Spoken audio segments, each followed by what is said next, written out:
Hey there, Grumpy Old Fart here.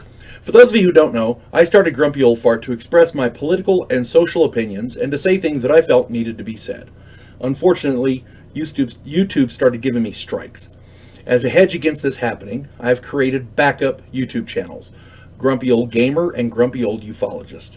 I also created a channel called Grumpy Old Fart over on Rumble, a free speech alternative to YouTube. You can find all of my stuff there, including my political opinion and current events.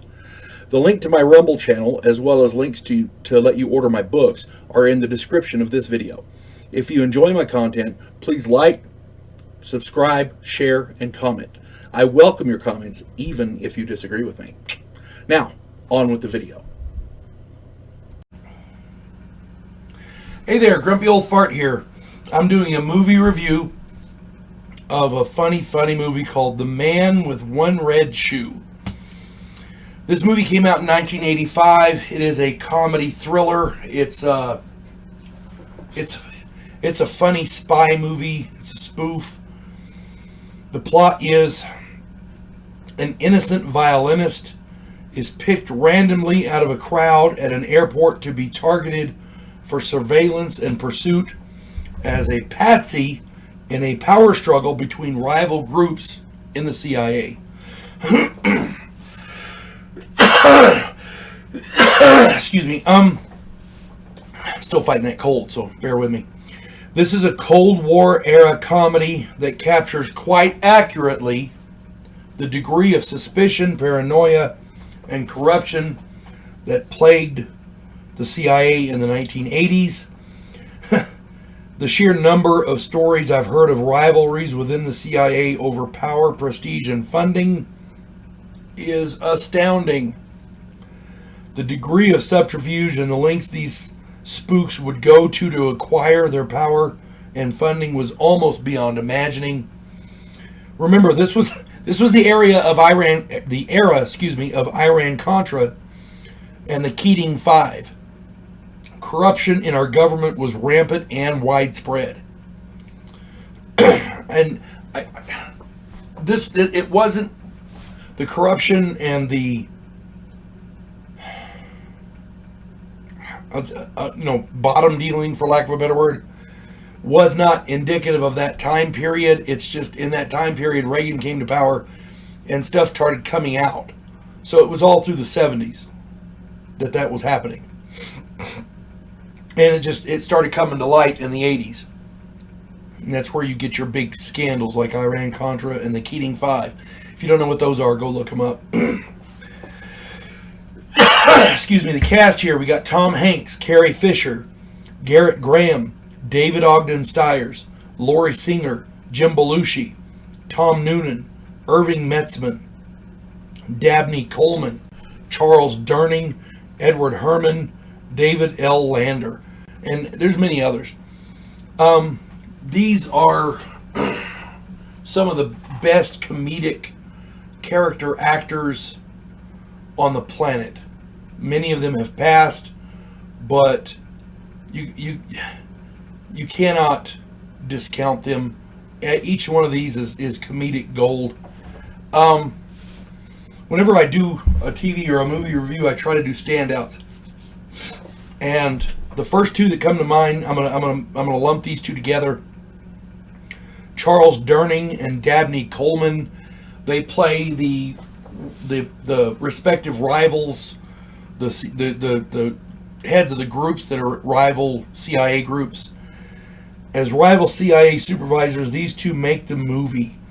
You get to see the convoluted and complex steps the CIA would take to get what they want. And these two are... they're freaking funny. They are so damn funny. These two try to come off as Machiavellian, but come across more like Laurel and Hardy. They are comedic gold. They make everyone around them better. I just... okay. These guys want what they want. Each one of them, I think, wants to be the director of the CIA. Well, one of them is, and one of them is, well, maybe the deputy director, I don't recall. But the point being, it's a power struggle within the CIA. The agents that work for these two are gung-ho, silly, they're bloodthirsty, dedicated, and in many cases outright ridiculous. The the the blatant, I don't even know the word for it. These guys, they're the worst spies you can imagine, but they're high, you can tell the agents are highly trained, but they're the worst ones imaginable. These are like the bottom of the barrel crap. They're not the guys you send into a foreign country to affect change in their government or to steal plans for whatever. These are the guys that can't get, well, with very few exceptions, they're not James Bond. Let's just put it that way. You got to see it. It's freaking hilarious. The steps that these people do to undermine and outwit the others is just hilarious. The other standout I want to go to is David Ogden Stiers. He kind of has a very small part in this. He plays the orchestra conductor, and this guy is priceless. He has since passed. This man could do comedy better than just about anybody else. For those of you who don't know who he was, he played Major Winchester, Charles Emerson Winchester off of MASH. This guy knows comedy and he does it well. This guy, every time he's in a role, you believe it. And this is no different. He had a small part in this, but in that scene, he controls the scene. Tom Hanks was supposed to be the star of this, but everybody around him made the movie. Lori Singer plays the only good spy in the group. Not that she's a good person, but she's also a good spy. Everybody else, all the other spies are crap. This guy, David Ogden Stiers, plays the orchestra conductor, and he is just hilarious.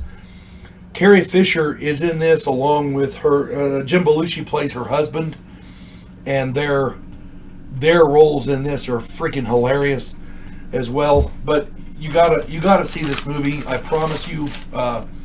The movie is The Man with One Red Shoe from 1985.